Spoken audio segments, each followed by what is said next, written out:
사도는 로마서 전반부에 기독교의 위대한 교리들을 장엄하게 제시하고 난 뒤에 12장부터 그 교리들을 실제의 삶에 적용하고 있습니다.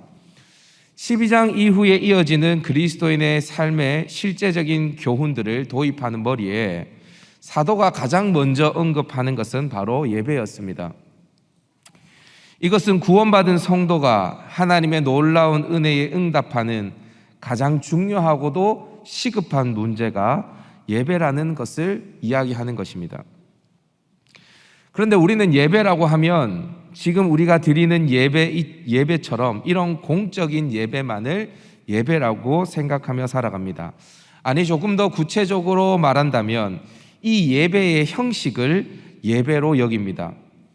그런데 사실 하나님은 예배의 형식보다는 예배자의 마음, 그 자체를 더 중요하게 보십니다. 하나님은 예배자의 중심이 어떠한지를 보고 그 예배를 받으시기도 하고 그 예배를 거절하기도 하시는 분이십니다. 하나님은 사울 왕에게 아말렉을 진멸하라는 명령을 내리십니다. 그런데 사울은 그 명령을 어기고 아각 왕을 살려옵니다. 자기의 눈에 보이기에 좋은 것들을 살려서 가지고 옵니다. 왜 그렇게 했는가? 그걸 가지고 하나님 앞에 제사, 예배 드리려고 했던 것입니다. 이때 사무엘 선지자가 사울 왕을 책망합니다. 이때 그 유명한 말씀이 등장하는데 순종이 제사보다 낫고 듣는 것이 순양의 기름보다 낫다. 여러분, 이 말이 무슨 말입니까? 예배의 형식, 제사 그 자체보다 제사를 드리는 자의 마음, 그가 하나님 앞에 바치는 순종, 그것이 더 중요하다라는 것입니다. 말라기를 보면 하나님 앞에 꼬박꼬박 예배를 드리는 유다 백성들에게 하나님은 성전 문을 닫을 자가 너희 중에 있으면 좋겠다라고 말씀하십니다. 왜 그랬는가? 이들에게는 예배의 형식, 제사의 형식은 있었지만 그들의 마음은 하나님을 벌써 떠난 지 오래였기 때문입니다.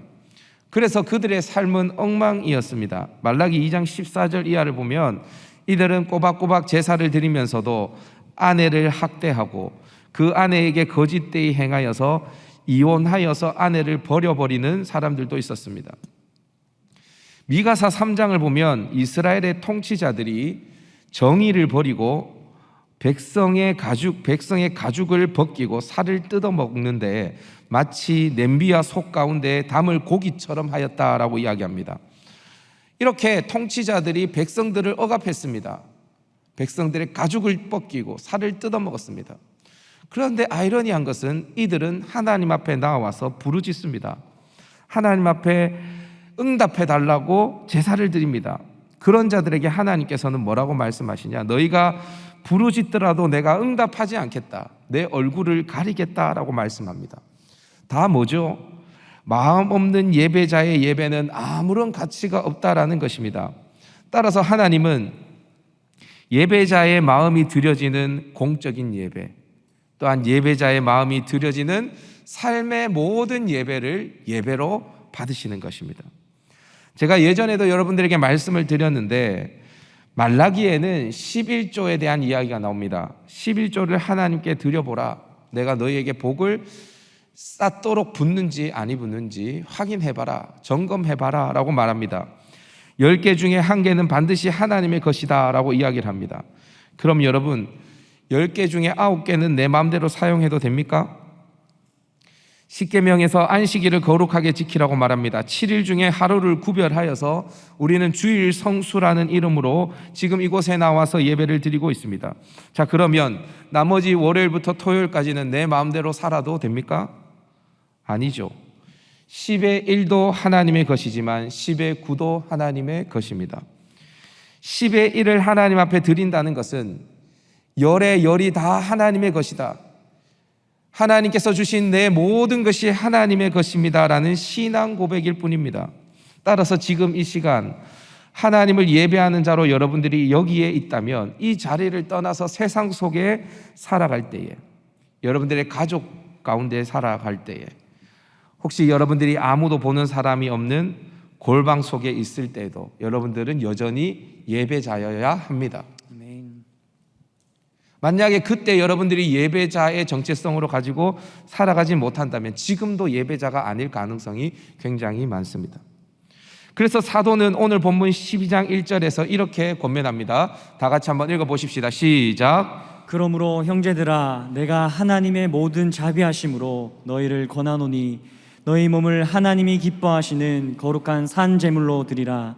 이는 너희가 드릴 영적 예배니라. 너희 몸을 하나님이 기뻐하시는 거룩한 산 제물로 드리라라고 사도는 권면합니다. 자, 그러면 몸을 제물로 드린다는 말이 무슨 뜻인가? 일단 몸으로 번역된 헬라어 소마타라는 단어는 단순히 우리의 몸, 육체를 가리키는 것이 아니라 인간 전체를 포괄하는 의미를 가집니다. 즉 육신뿐만이 아니라 전인을 가리키는 것입니다. 또한 드리다에 해당하는 헬라어 파라스테사이라는 단어는 주인에게 자신의 모든 것을 온전히 맡기는 법적 용어입니다.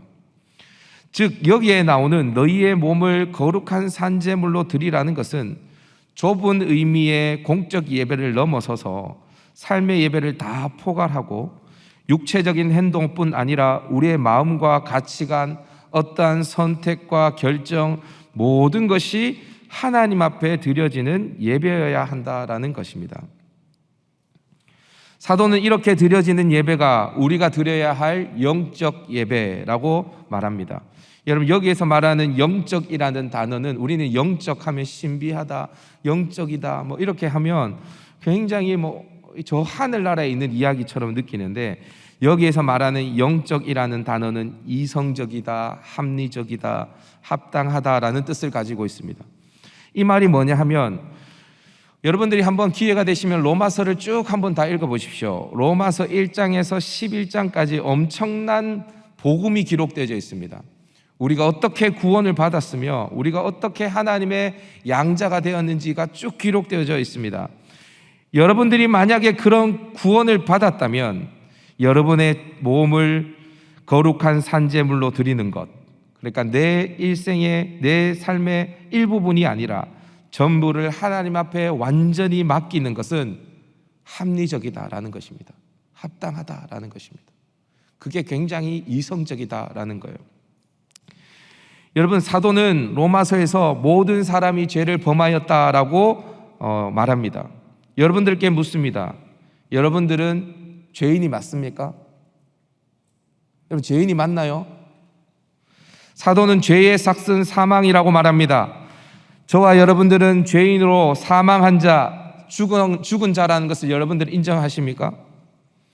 그리고 사도는 예수님이 죄에 대하여 죽으심으로 우리에게 양자의 영이 주어졌다라고 말합니다. 여러분, 이것을 믿으십니까? 만약에 여러분들이 이것을 믿는 자라면 여러분들이 드려야 할 합당한 예배, 합리적인 예배가 뭐라는 것입니까? 내 모든 삶을 하나님께 다 드리는 것. 이 예배, 여러분들이 주일 오후 2시 이 시간을 여러분들이 드리는 것이 아니라 내 모든 삶을 하나님 앞에 드리는 것. 여러분, 잠을 왜 자세요? 피곤해서 주무십니까? 제가 자랑이 아니라 저는 잠을 왜 자냐면요, 저는 꼭 하루에 6시간씩 잡니다. 적게 자는 것을 자랑하지 않습니다. 6시간씩 자요, 꼭. 왜냐하면 그 다음날 하나님 앞에 영광을 돌려야 되기 때문에 6시간 잡니다. 잠을 자는 이유도 뭡니까? 주님께 드리는 예배의 시간입니다. 그 시간. 그래서 무엇을 먹는 시간은 왜 먹죠? 그 시간도 예배의 시간입니다. 우리의 모든 삶이 하나님께 드리는 예배라는 것입니다. 자, 이제 2학기가 시작되어집니다. 이미 직장인들은 2학기란 개념이 없지만 여러분들의 학업, 여러분들의 직장, 여러분들이 뛰어다니는 삶, 여러분들의 감정과 이성, 어떠한 선택과 거절이 다 뭐냐면 예배입니다. 그렇기 때문에 여러분들은 그 삶의 현장에서 예배자로 살아가야 되죠. 자, 그러면 우리의 모든 삶이 하나님께 다 예배로 드려진다라면 우리는 어떠한 삶을 살아야 할까? 저를 한번 따라해 봅시다. 이 세대를 본받지 말라. 이 세대를 본받지 말아야 합니다. 우리 다 같이 2절 말씀을 한번 읽어보십시다. 시작. 너희는 이 세대를 본받지 말고 오직 마음을 새롭게 함으로 변화를 받아 하나님의 선하시고 기뻐하시고 온전하신 뜻이 무엇인지 분별하도록 하라. 예, 사도는 이 세상을 본받지 말라라고 권합니다. 이것이 구원받은 성도가 드려야 할 합당한 예배라고 말하고 있어요. 자, 그러면 이 세상을 본받는 것은 무엇입니까? 조금 머리가 아프겠지만 여러분들이 잘 저를 한번 따라와 보시면 좋을 것 같습니다. 오늘 본문에 나오는 본받다에 해당하는 헬라어는 무엇과 같은 모양이 되다, 무엇을 따르다라는 뜻인데, 이 헬라어의 어근을 살펴보면 스케마라는 단어를 씁니다. 외형이라는 뜻으로 나날이 그리고 해마다 변화한다라는 의미를 나타냅니다. 어떠한 사람의 스케마는 그가 어렸을 때와 늙었을 때가 다릅니다. 이처럼 사람의 스케마는 계속 변화합니다. 바울은 여기에 부정어 매를 붙여서 이 스케마, 변화하는 스케마를 따르지 말라, 이 스케마에 여러분들을 맞추지 말라라고 이야기를 하는 것입니다. 여러분, 자 보십시오. 우리 관리에서 최고 얼짱이 누굴까요? 누굴까요? 저요? 누구도 인정하진 않지만 저라고 가정해 보십시다. 예. 지금 보니까 제가 이발도 좀 하고 머리도 조금 만지고 와서 좀 깔끔해 보이죠? 그죠? 그런데 제가 월요일날 쉬는 날이거든요. 그날 면도를 하지 않고 그냥 반바지를 입고 집에서는 제가 대부분 런닝 셔츠 바람으로 있어요. 저는 이렇게 위에 이렇게 뭘 걸치고 있는 거 힘들어합니다. 그래서 런닝 셔츠 입고 반바지 입고 수염도 기르고 그 상태로 집에 있습니다. 그때 저의 스케마와 지금의 저의 스케마는 같을까요, 다를까요? 다르죠. 우리 이기경 간사님에게 여신 이렇게 하더라도 집에 갔을 때 우리 간사님의 스케마와 지금 여기에 있을 때 스케마는 다를 수 있습니다. 그렇죠? 그렇게 변화하는 외형을 스케마라고 부르는데 여기에 매라는 부정어를 갖다 붙인 겁니다. 이게 무슨 말이냐면 너희의 삶을 이 세상에 변화하는 온갖 외형에 맞추려고 하지 말라, 이런 뜻입니다. 쉽게 설명하면 세상의 패턴에 너의 삶을 맞추지 말라라는 것입니다. 우리의 생활의 태도, 우리의 각종 선택, 판단, 이 모든 것들이 세상에 의해서, 세상의 패턴에 의해서 좌우되지 않도록 하라라는 것입니다. 야고보서에서도 분명히 이야기를 하는데요, 세상과 벗된 것이 하나님과 원수되었다라고 이야기를 합니다. 우리는 하나님의 가치로 세상을 다스려야 할 사람들이지 세상의 가치에 정복당해서 세상의 패턴을 따라가는 사람들은 아니죠. 자, 그러면 이 세상의 패턴, 이 세상의 스케마, 변화하는 외형, 그들이 추구하는 가치는 뭘까요? 사람마다 자신을 유혹하는 세상의 패턴들, 가치들이 다 다를 것입니다. 그런데 대표적으로 세상의 가치를 제가 한번 꼽아본다면 바로 돈과 힘입니다. 돈과 힘. 그리고 이 둘을 하나로 뭉치면 결국 자기 자신입니다. 여러분, 왜 사람들이 열심히 공부합니까? 왜 좋은 대학에 가서 좋은 직장을 가려고 하죠? 왜 그렇게 악착같이 돈을 벌려고 합니까? 그래야 힘을 가질 수 있기 때문입니다. 그럼 왜 사람들은 힘을 가지려고 합니까? 그 힘으로 자신을 보호하고 자신을 드러낼 수 있기 때문에 힘을 가지려고 합니다. 결국 이 세상의 모든 패턴과 가치는 자기 자신을 우상으로 삼고 자기만을 위해서 살아가는 것에 있습니다.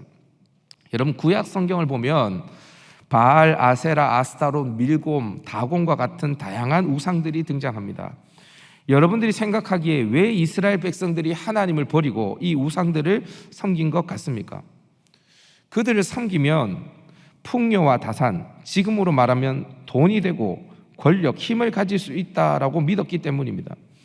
하나님은 늘 그들에게 거룩을 요구하지만 이 우상들은 그런 것들을 요구하지 않습니다. 거룩을 요구하지 않습니다.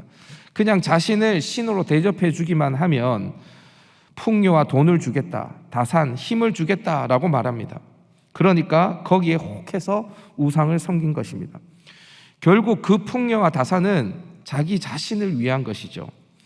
그래서 분명히 주님은 이것을 아시고 십계명에서 우리에게 그냥 우상을 섬기지 말라라고 하신 것이 아니라 자기를 위해 새긴 우상을 만들지 말라라고 말씀하십니다. 앞에 수식어가 붙습니다. 출애굽기에도 나오고 신명기에도 나옵니다. 자기를 위하여 새긴 우상을 만들지 말라. 너희를 위하여 우상을 만들지 말라라는 것입니다. 다 자기를 위해 사는 것입니다. 이게 세상의 패턴, 바알의 패턴입니다. 바알의 패턴. 지난 3반기였습니다. 샬롬에 올라간 우리 갈릴리 선배 중에 한 분, 그러니까 지금은 갈릴리가 아니지만 과거에는 우리 갈릴리였죠. 여러분 혹 그거 아십니까? 샬롬에 올라간 우리 선배들이 갈릴리 후배들에 대한 애정이 지금도 많이 있습니다. 그래서 이 지체 중에 한 명이 갈릴리의 어려운 지체들을 후원하면 좋겠다라고 저에게 의사를 표현해 오셨습니다. 큰 돈을 번 것도 아니고 자신의 이름을 알리기도 원하지 않았습니다. 아마 그 후원금이 전달되었는데 그 받은 분들은 누가 줬는지를 모를 겁니다.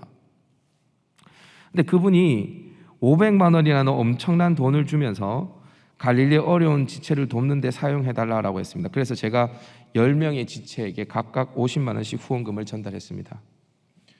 또 샬롬에 올라간 선배들 중에 어떤 소그룹을 하면서 십시일반 돈을 모았다고 합니다. 그래서 산하헌금에 헌금을 했습니다.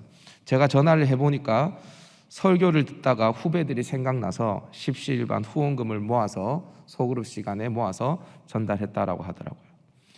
여러분, 사실 여러분들을 섬기는 지금 함장들과 임원들과 리더들, 스태프들 다 여러분들과 같은 똑같은 청년들입니다. 다 자기를 위해서, 또 돈과 힘을 얻기 위해서 자신의 삶을 집중하며 살아가야 될 시기입니다.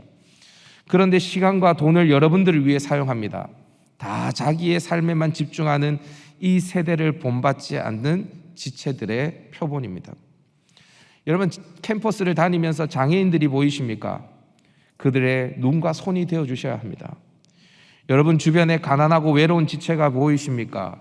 그들의 친구가 되어줘야 합니다. 그것이 이 세대를 본받지 않는 삶이죠. 돈을, 힘을 가지기 위해서 오롯이 여러분들의 삶에만 집중하면서 살지 말고 여러분 주변에 여러분들의 도움이 필요한 사람들을 위해서 시간과 물질을 사용할 수 있는, 이 세대를 본받지 않는 그런 하나님의 사람들 될 수 있기를 바랍니다. 두 번째로 우리가 하나님 앞에 우리의 모든 삶을 예배로 드리기 위해서 해야 할 것이 있습니다. 저를 한번 따라해 봅시다. 마음을 새롭게 하여 변화를 받아라. 예, 마음을 새롭게 하여 변화를 받아라. 마음을 새롭게 하여 변화를 받아, 이 부분을 원문의 뉘앙스를 그대로 살려서 말하면 너의 마음 혹은 생각하는 방식을 새롭게 함으로 계속해서 변화를 받아라 라고 말할 수 있습니다. 성경은 마음을 인간의 근원으로 이야기를 많이 하는데요, 잠언 4장 23절을 한번 읽어볼까요? 잠언 4장 23절 시작. 모든 지킬 만한 것 중에 더욱 내 마음을 지키라. 생명의 근원이 이에서 남이라. 생명의 근원이 어디에서 난다고요? 마음에서 난대요. 마음.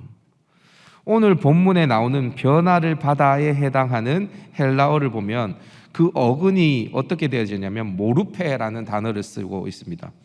이 모르페라는 단어는 모양, 형상 등을 뜻하는 말로 앞에 나온 스케마와 비슷한 의미를 가집니다.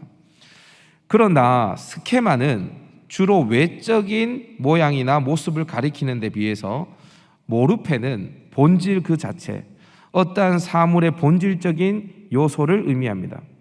사람이 젊었을 때와 늙었을 때의 스케마는 동일하게 가질 수 없지만 모르페는 동일하게 가질 수 있습니다. 그렇죠? 여러분, 교회에 올 때 화장을 하고 머리를 정돈하여 집에 있을 때와는 다른 스케마로 여러분들이 이곳에 나오지만 그 사람의 본질은 조금 전에 여러분들이 가정에 있을 때의 여러분의 모습과 본질과 이곳에 있는 여러분들의 본질은 동일합니다. 즉 마음을 새롭게 하여 변화를 받는다라는 말은 겉에 있는 외형이 변화하는 것이 아니라 우리의 속사람, 그러니까 본질적인 변혁을 가리키는 것입니다. 어떠한 사람의 됨됨이는 그 사람의 행실을 통해 드러납니다. 그렇기에 어떠한 행동의 변화를 주기보다는 그 사람 자체가 바뀌게 되어지면 그 사람의 모든 행동이 바뀌게 되어지는 것입니다. 여러분, 좋은 사람이 좋은 말을 하는 것입니다. 맞죠? 여러분, 좋은 말을 하려고 애를 쓸 필요가 없고요. 여러분들이 좋은 사람이 되시면 좋은 말을 하게 되어지는 것입니다. 이해되십니까? 여러분들이 이렇게 바깥으로 드러나는 스케마에 집중하는 것이 아니라 여러분들의 본질, 마음, 그 본질적인 변화, 모르페의 변화를 여러분들이 가져다 주시면 여러분들의 모든 것들이 변화한다는 것입니다. 이게 존재론적인 변화를 가리키는 거예요. 어떠한 한 사안에 대해서만 예수님을 믿는 사람으로 반응하려고 애쓰며 살아가는 게 아니라 여러분들의 삶의 전 영역이 완전히 그리스도인의 가치관으로 변혁되어서 그의 모든 사고와 행실, 선택과 판단에 영향을 미치며 살게 되어지는 상태, 그게 여러분들의 모르페가 변화되어지는 것입니다.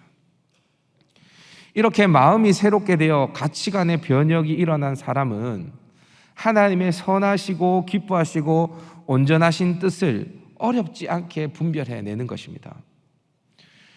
여러분, 왜 하나님의 뜻을 몰라서 여기 물어보고 저기에 물어보고 하는가? 왜 내가 선택을 할 때 복잡한가? 내 마음이 새롭게 변화되지 못했기 때문입니다.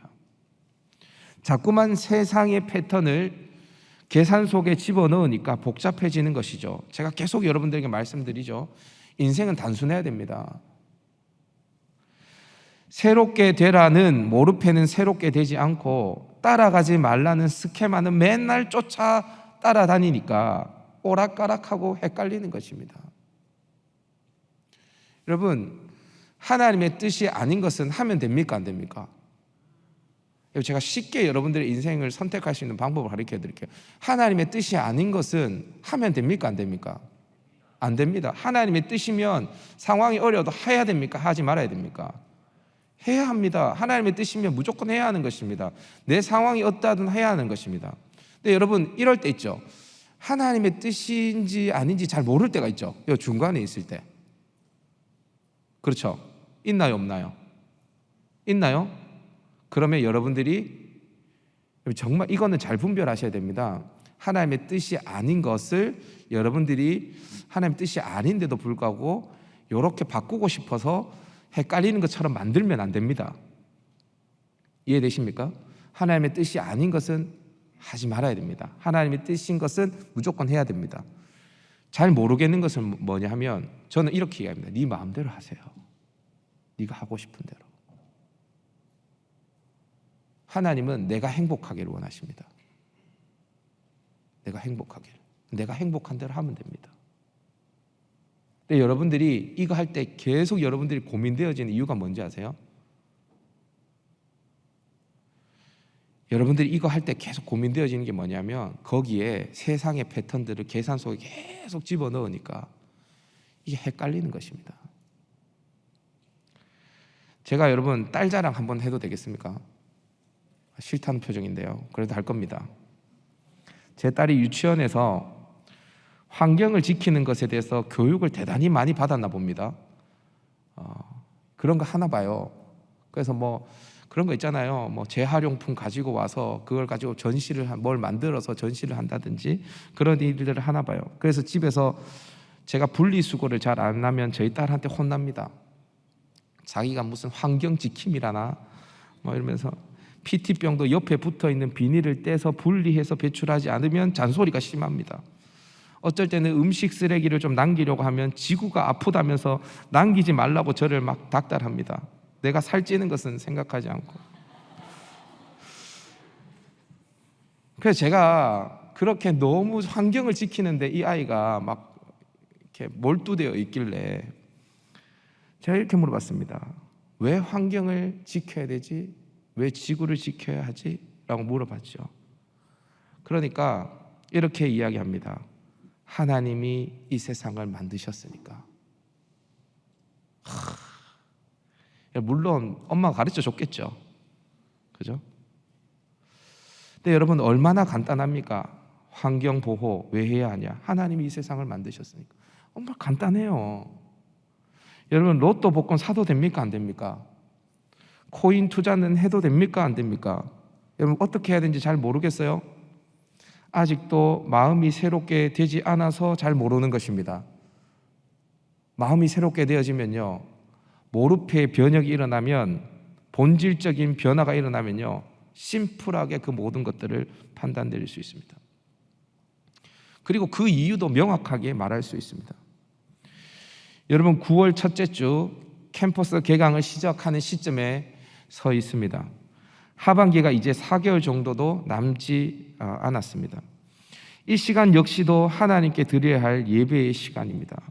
이제 하반기 남아있는 4개월의 시간, 하나님께 드려야 할 예배의 시간이죠. 하나님은 지금도 자신의 몸을 거룩한 산제물로 드리는 예배자를 기다리고 계십니다. 여러분이 어디에 있든 이 세대를 본받지 말고 마음을 새롭게 함으로 하나님의 뜻을 분별하여서 여러분들의 전생애가 하나님께 드려질 수 있는 합당한 예배, 영적 예배 될 수 있기를 주님의 이름으로 축복합니다.